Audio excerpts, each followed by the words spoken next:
The sun was hot above the slave market. The air was filled with shouting, laughter, and the smell of sweat. Traders showed off their slaves like animals pulling chains, yelling prices, beating them if they fell. In one dark corner, tied to a rusty post, sat a small alien girl.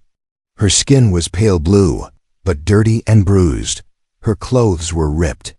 She didn't look up. Her long white hair covered her face. Flies buzzed near her.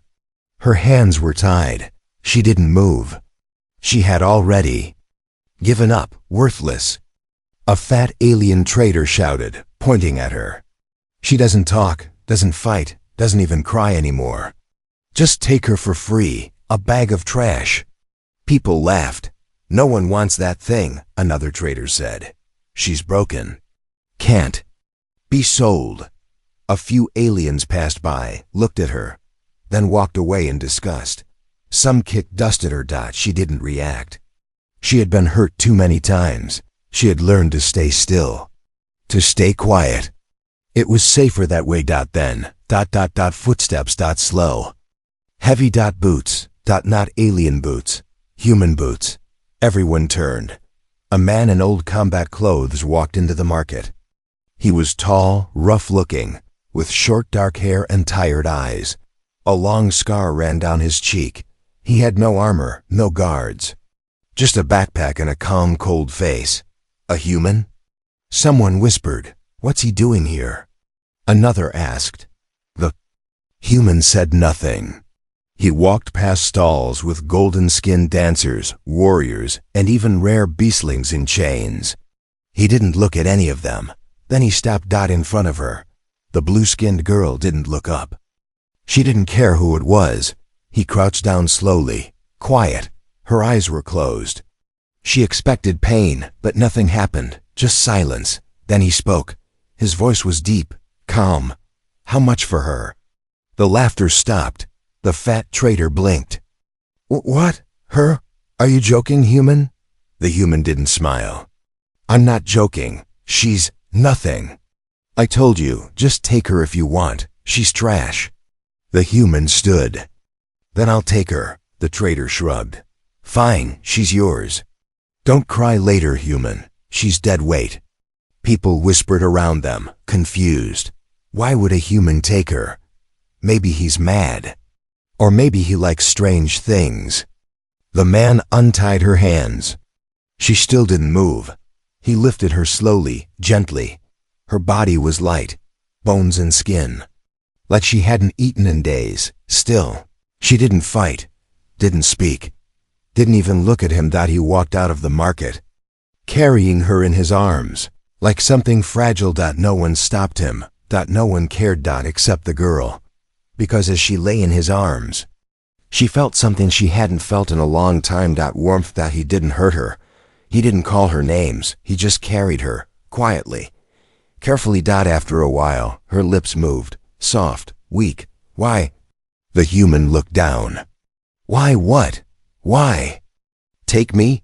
He didn't answer at first. Then he said, because you're not trash.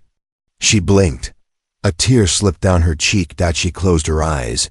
For the first time in many nights, she slept. She woke to warmth. Not fire. Not pain. Not chains. Blanket. Soft. Clean. Covering her broken body. The room was small, quiet, and smelled of something strange, something warm, something safe. Food. Her eyes opened slowly. She was on a real bed, not a cage floor, not cold stone. A bed. She blinked. Was she dreaming? Then she heard it, clink, clank, the sound of cooking. She turned her head with effort. Human was there, by a small stove, wearing a shirt too old and boots too tired. He didn't look at her. He just stirred something in a pot. She sat up fast. Too fast. Pain shot through her back and ribs. She winced and dropped back down. He didn't rush. He didn't yell. He just spoke without turning. You're safe. No chains, no locks, just rest. She didn't believe him. She had heard that before from monsters. She looked around. No weapons, no cameras. Just a simple room, a table, a small lamp, and a closed door. Then, a plate. He walked over, placed it on a wooden crate near her bed, and stepped back. Bread. Hot soup. Water. She stared at it. Her stomach growled, loud and angry. But she didn't touch the food. The human noticed. "You think it's poisoned?" he said simply. She didn't answer, didn't move. He nodded. Sat on the floor across the room. Picked up a second bowl and took a spoonful himself. He ate it slowly. Calmly, she watched. He looked at her with kind, tired eyes. It's the same. No tricks. Still, she didn't move. He placed the spoon down. "You don't have to trust me yet. Just eat when you're ready." Then he stood and walked outside, leaving the door open behind him. She was alone, free to run. She looked at her arms. No chains. She touched her neck. No collar. Her legs were shaking, but she stood. She limped to the door and peeked outside. The human sat on the porch, facing the stars. A gun rested beside him, but not pointed at her. He didn't even look back. She stepped outside. The cold air touched her skin. The stars were bright above. Too many, too free. She looked at him. Then down at the ground. "I don't understand," she whispered. "About what?" he asked. "Why?" "You're being kind." He looked up at the stars. "Because someone has to be." She didn't know what to say. He pointed at the food inside. "Eat. Sleep. Tomorrow you decide what comes next." She walked back inside slowly, sat on the bed, and picked up the bread. The first bite made her cry. It was soft, warm, real. Her hands shook as she ate, fast at first. Then slow. Tears fell down her face, mixing with the soup. She had eaten scraps before. Rotting bones, moldy skin. This was something different. Someone had made this for her. She looked at the empty doorway. Who was he? And why was her heart hurting so much? She didn't understand it yet, but the human had just broken something inside her, the belief that she would never be treated like a person again. Asterisk, she didn't speak. Not on the first day, not on the second. Not even on the third. She just watched him, watched how he moved, how he cleaned, how he fixed things around the small cabin. She followed him with her eyes, like a scared animal watching the man who had once pulled it from a trap. She slept on the bed. He slept on the floor. He didn't ask her questions, didn't touch her, didn't stare. He just lived beside her, quiet, patient, like he had all the time in the galaxy. Sometimes she wondered if he forgot she was even there, but he hadn't. Every morning, he placed food near her bed. Every night, he set a blanket near the fire, just in case she chose to sit close. She never did, until the fourth night. That night, it rained. Heavy, loud, and cold. She sat in the corner, shivering. Her arms hugged her legs. Her body trembled. He didn't speak. He just placed an extra blanket closer to her. She looked at it. Then at him. He wasn't watching her. That made it easier. She moved. Just a little. Dragged the blanket toward her and wrapped herself in it. He looked over, just once, and smiled softly. Then looked away again. By the fifth day, she began to move around the cabin. She never left, but she stepped near the window, touched the wood, smelled the clean air. Her feet were bare, her steps light. But he noticed, still. He said nothing. She picked up a spoon once, curious. He smiled again. "You can use whatever you want." She flinched at his voice, but didn't drop the spoon. That night, something changed. She sat near the fire, close to him, still not touching, still not talking, but closer. He poured her warm tea. She took it with both hands, not looking at him. They sat in silence, the fire crackling between them. The rain had stopped. The stars blinked outside the small window. And then, a whisper. So quiet, it almost wasn't real. He turned his head slowly. She was staring into the cup, eyes wet. Her lips moved again. "Solari," he blinked. "What?" She spoke louder this time. "My name is Solari." His chest tightened. He nodded slowly, gently. "I'm Jack." She nodded back. A small, unsure movement, but it was real, for the first time. They were no longer strangers. The next morning, she woke early. She walked outside alone. The wind brushed her hair. The sky was soft with morning light. She looked at the trees, breathed. The cool air. Then whispered again, only to herself this time. Solari. It felt like magic to say her name again.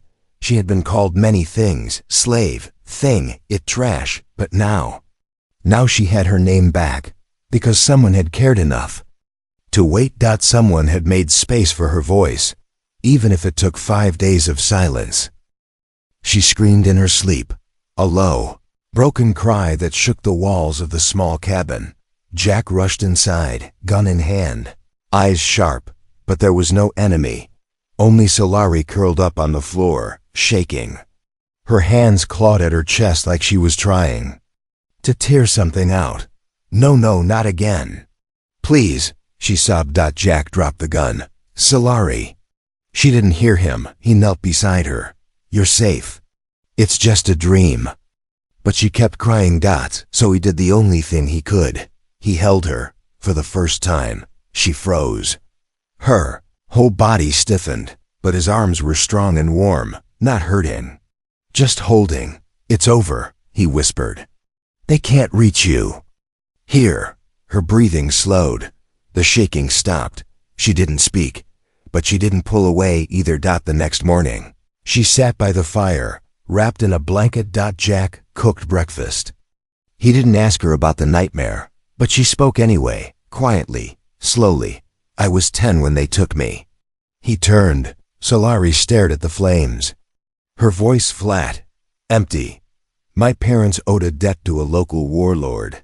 They didn't want to pay, so they gave me instead." Jack clenched his fists but stayed silent. "They told him I was sick, useless, that I wouldn't live long anyway." She looked down. He agreed. She touched the scars on her arms.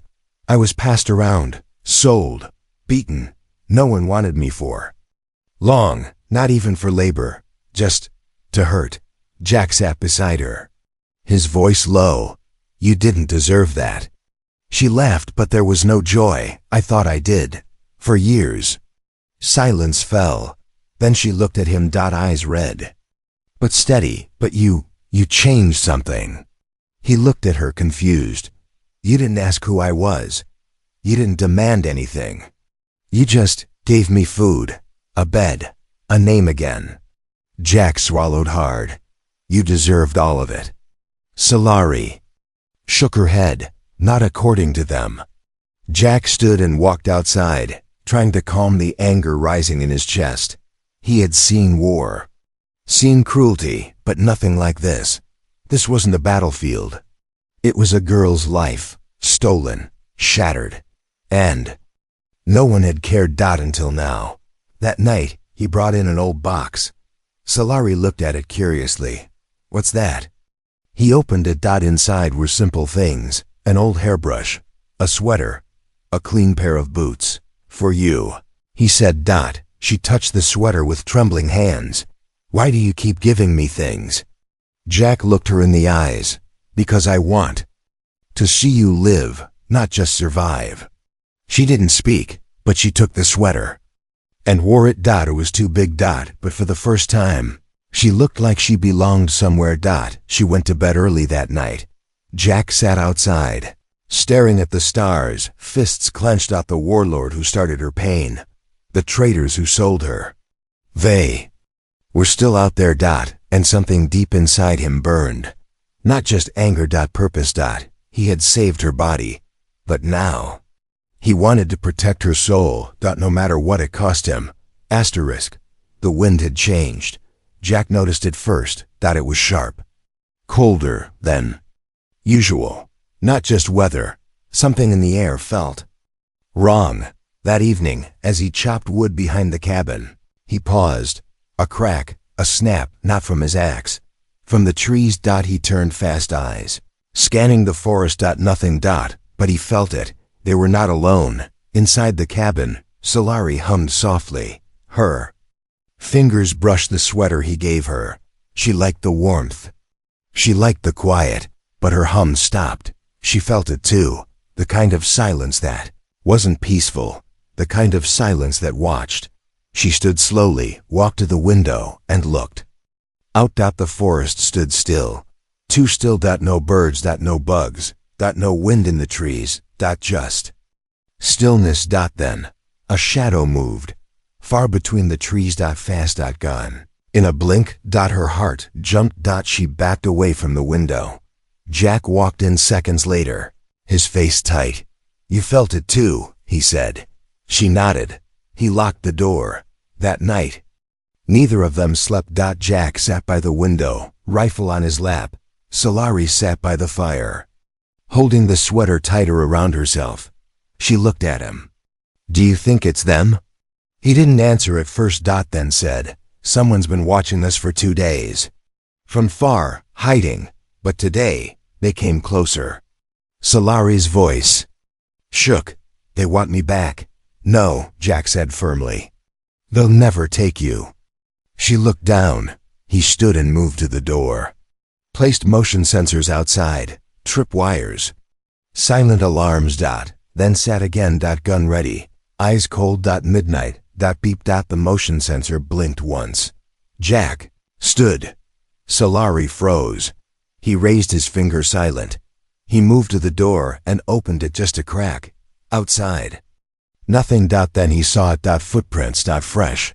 Big. Heavy. And more than one set. They circled the house. His grip tightened on the rifle. He turned to Solari. Get under the bed, now. She obeyed without a word. Jack turned off the lights. Darkness swallowed the cabin.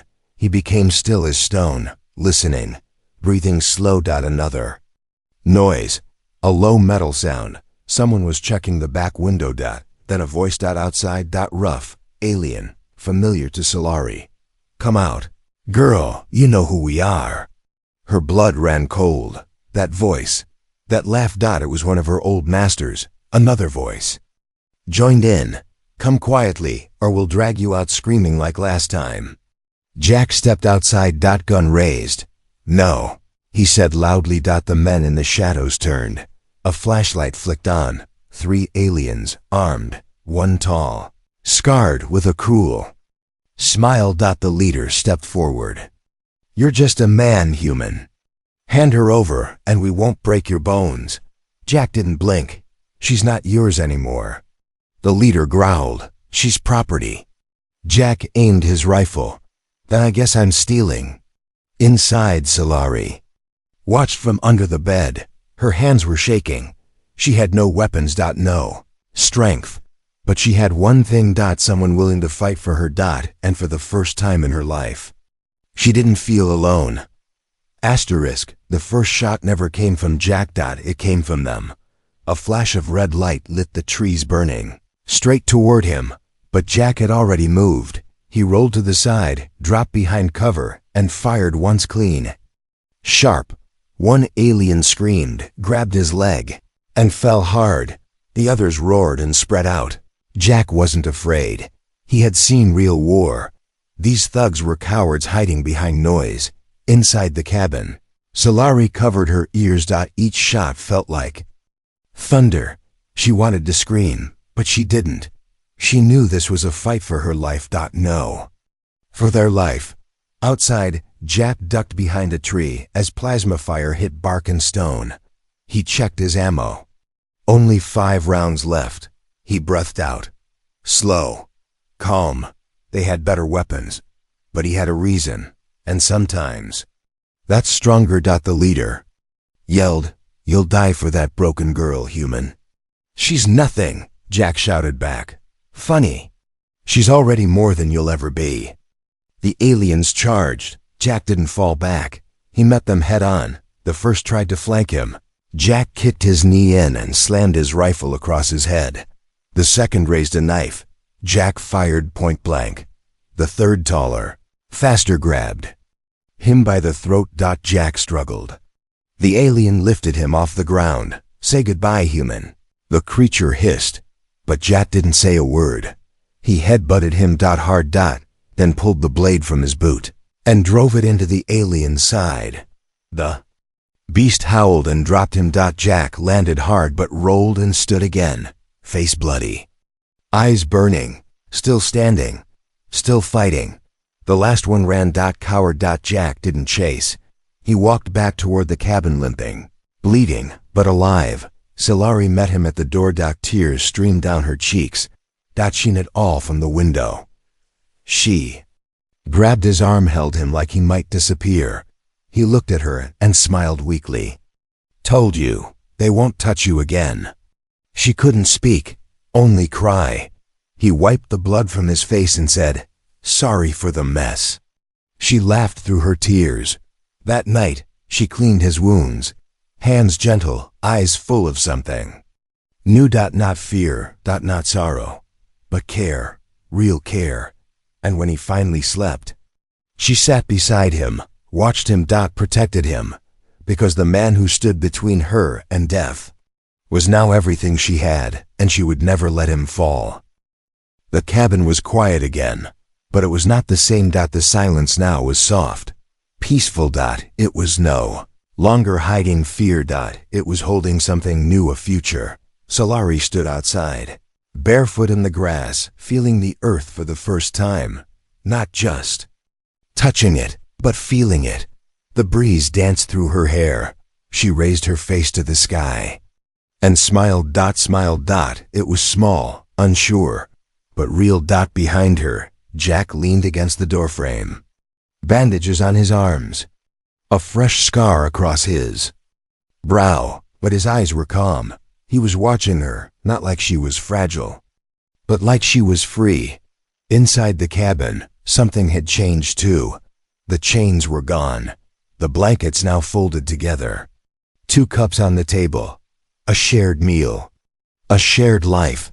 He had even carved her name, Solari, on the wooden wall near the bed, not as a mark of ownership, as a reminder that she existed, that she was seen, that she mattered. One morning, Jack gave her something wrapped in cloth. She unwrapped it slowly, a simple necklace, a metal ring tied to a leather cord. Worn, scratched, old. She looked up at him, confused. It was my good luck charm, he said. Now it's yours. Her hands shook as she put it on. He smiled. You don't need luck anymore, but maybe it reminds you that you're not alone. Later that day, Solari asked a question she had held in her heart for many days. Why me? Jack looked at her. What do you mean? You could have chosen anyone. You didn't know me. I was broken, dirty, silent. He walked over, gently, touched the ring at her neck, because even diamonds look like rocks before they shine. She covered her mouth. Tears filled her eyes.